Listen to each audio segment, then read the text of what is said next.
नमस्कार दोस्तों, मैं हूँ अंजलि। होप रे चैनल आशा की किरण में आप सबका स्वागत करती हूँ। आइए दोस्तों, आपको एक छोटी सुंदर कहानी सुनाते हैं। दोस्तों, एक बहुत बड़ा राज्य था, बहुत विशाल राज्य था। उस राज्य का राजा बहुत प्रतापी, बहुत दानी, बहुत सदाचारी व्यक्ति था।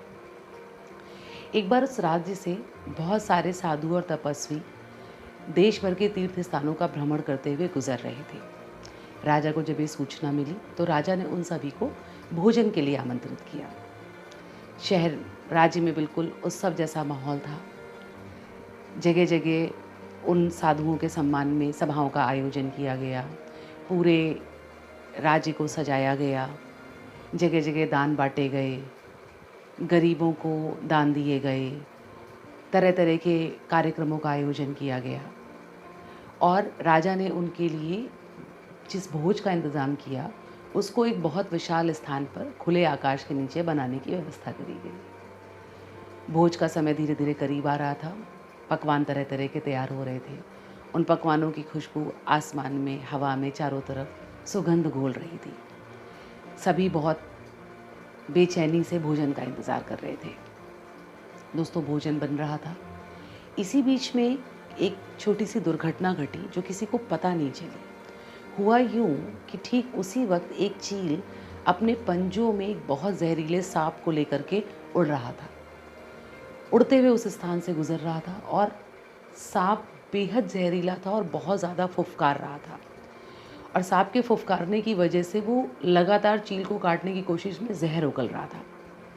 दोस्तों, जिस वक्त वो चील सांप को लेके उस जगह से गुजर रहा था जहाँ पर भोजन बन रहा था, सांप के फुफकारने की वजह से उसके विष की काफ़ी सारी बूंदें उस बनने वाले भोजन में गिर गईं, खीर में गिर गईं, अन्य पकवानों में गिर गईं। और इस बात की जानकारी किसी को भी नहीं थी। इतना जहरीला सांप था कि जिसके विष की एक बूंद का बहुत छोटा सा हिस्सा भी किसी की प्राण लेने के लिए पर्याप्त था। चील खैर वहाँ से सांप को लेकर के उड़ गया, पर सांप का वो जहर भोजन में मिल गया। घटना का ज्ञान किसी को भी नहीं था। भोजन तैयार हुआ, नियत समय में देवताओं को भोग लगा। उसके बाद सारे साधु और तपस्वी भोजन के लिए बिठाए गए। सर्वप्रथम वो भोजन उन्हीं को ही प्रस्तुत किया गया। साधु तपस्वियों ने ईश्वर को स्मरण करके जैसे ही उस भोजन को ग्रहण किया, भोजन समाप्त भी नहीं हो पाया था कि वो सब तड़प तड़प कर प्राण त्यागने लगे। देखते ही देखते एक भी साधु तपस्वी जीवित नहीं बचा और जितनों ने वो भोजन ग्रहण किया था, सबकी तुरंत ही मृत्यु हो गई। कोई नहीं समझ पाया कि इस मृत्यु की क्या वजह रही। सिर्फ एक ये अनुमान था कि शायद भोजन में कुछ विषाक्त था। स्तब्ध वातावरण था चारों तरफ। दुख, निराशा, इस पाप का अनजाना भय, आत्मग्लानि, विषाद, बहुत तरीके के सारे ही दुखद और नकारात्मक भाव वहाँ पर व्याप्त हो गए चारों तरफ। इंसान तो इंसान, स्वयं विधाता यमराज की भी समझ में ये नहीं आ रहा था कि इस पाप का दोष किसके भाग्य में रखा जाए। महान त्यागी तपस्वियों की मृत्यु किसके किसके भाग्य में इस घटना का दोष रखा जाए। वो राजा जिसने उन तपस्वियों को वहाँ निमंत्रित किया, राजा ने तो अपने सद्कर्मों के चलते, अपने अच्छे आचरण के चलते, सद्आत्मा होने के नाते उन तपस्वियों को भोजन पे बुलाया था। क्या उस रसोइये को जिसने ये भोजन बनाया, उसने तो अपनी समस्त कलात्मकता और अपना समस्त प्रयास उस भोजन को बनाने में लगाया था। उसे तो ये भान भी नहीं था कि भोजन विषाक्त है। क्या उस सांप को जिसने वो जहर उगला, सांप तो अपने प्राणों की रक्षा कर रहा था और प्राणों की रक्षा में विष उगलना, ये तो प्रकृति ने उसे स्वभाव दिया है, तो इसमें उस सांप का भी कोई दोष नहीं। क्या ये दोष उस चील का था जो वो सांप लेकर के जा रही थी? मगर चील का तो जीवन का जो आधार है वो यही है कि वो शिकार करके ही अपना भोजन प्राप्त करती है और मुख्यतः सांप जैसे जीवों को ही वो खाती है। तो सभी अपना अपना कार्य कर रहे थे। ना उस चील का, ना उस सांप का, ना उस राजा का, और ना ही उस भोजन बनाने वाले का। किसी का कोई अपराध नहीं था इसमें। तो ये दंड किसके भाग्य में रखा जाए? खैर, घटना घट गई, धीरे धीरे समय बीतता गया।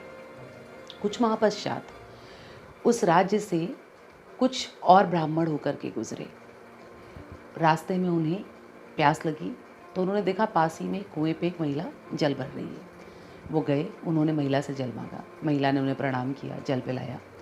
उसके बाद उन साधुओं ने उनसे कहा कि हम इस राज्य के राजा से मिलना चाहते हैं पुत्री, किधर से होकर के जाएं जहाँ से मार्ग संक्षिप्त पड़े। तो उस महिला ने कहा, अरे आप क्यों मिलना चाहते हैं उस राजन से? तो उन्होंने कहा, हमने उनका बड़ा नाम, बड़ा यश सुना है। कहती, सब गलत सुना है आपने। अभी कुछ माह पूर्व की ही बात है, बहुत सारे साधु तपस्वियों को उन्होंने भोजन के लिए बुलाया था और भोजन में जहर मिला करके उनको खिला दिया, उन सबकी वहाँ पर मृत्यु हो गई। मुझे तो ऐसा लगता है कि ये राजा जो है वो सिर्फ सदाचार का ढोंग करता है, वो चाहता ही नहीं कि उससे ज़्यादा पुण्य किसी के हिस्से में आए या उससे ज़्यादा ख्याति किसी को हो। वो निर्दोष साधु तपस्वी सब मारे गए। आपको अगर अपने प्राण प्यारे हैं तो यहीं से पलट जाइए और राह पे वापस लौट जाइए। ये वचन जैसे ही उस महिला के मुंह से निकले, यमराज ने फौरन अपनी कलम उठाई और कहा कि यह घटना जो कुछ माह पहले घटी थी, जिसमें ये निर्दोष साधु तपस्वी मारे गए थे, उस घटना का दोष इस महिला के भाग्य में लिखा जाएगा। ये महिला बिना किसी जानकारी के, बिना घटना को जाने, बिना समझे, बिना राजा की मंशा जाने पर निंदा कर रही है। और पर निंदा भी इस हद तक कि उस राजा के भाग्य में किसी भी प्रकार का पुण्य आने देने से रोक रही है। अच्छे व्यक्तियों को, सदाचारियों को उसके पास जाने से रोक रही है। इस घटना का, इतने सारे साधु तपस्वियों के हत्या का, उस राजा के मन की उस आत्मग्लानि का, उस रसोइये की आत्मग्लानि का, इस सब का दोष पूरा का पूरा इस महिला के भाग्य में लिखा जाएगा और जो इसका अपराध होगा वो सिर्फ और सिर्फ इस महिला को मिलेगा।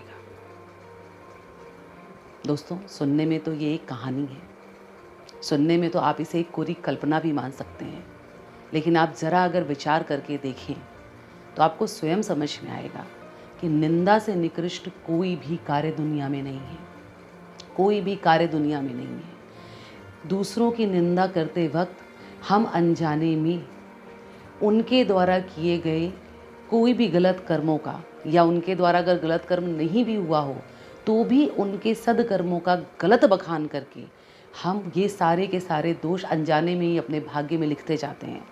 और साथ ही कोई भी समस्या आने पे जीवन में ये ऊपर से सोचते हैं कि हमने तो कभी कुछ गलत किया ही नहीं, आखिर हमने किया ही क्या है। दोस्तों, निंदा वो है जो मनुष्य का सारा आत्मविश्वास और सारा ज्ञान नष्ट कर देती है, मनुष्य के सारे अर्जित पुण्य नष्ट कर देती है। जहाँ तक हो सके निंदा से बचें। अरे अगर आपको करना ही है तो निंदा करने से बेहतर है किसी के किए गए सद्कर्मों की बार बार प्रशंसा करें। कबीरदास जी का वो दोहा याद करिए, कितने सुंदर शब्द उन्होंने कहे हैं। काहू को नहीं निंदिए चाहे जैसा होए, काहू को नहीं निंदिए चाहे जैसा होए, फिर ताको बंदिए साधु लक्ष्य है सोए, फिर ताको बंदिए साधु लक्ष्य है सोए।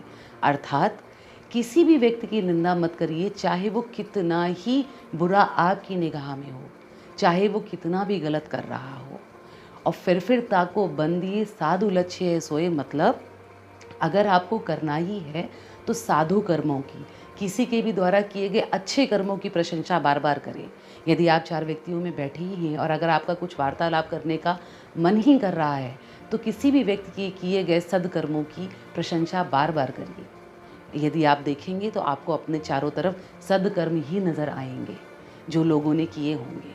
और इस प्रकार सद्कर्मों की बार बार प्रशंसा करके एक सकारात्मकता का, एक पुण्य का, एक आत्मिक शुद्धि का मार्ग बनाइए, माहौल बनाइए और जीवन में स्वस्थ, प्रसन्न और खुशहाल रहिए।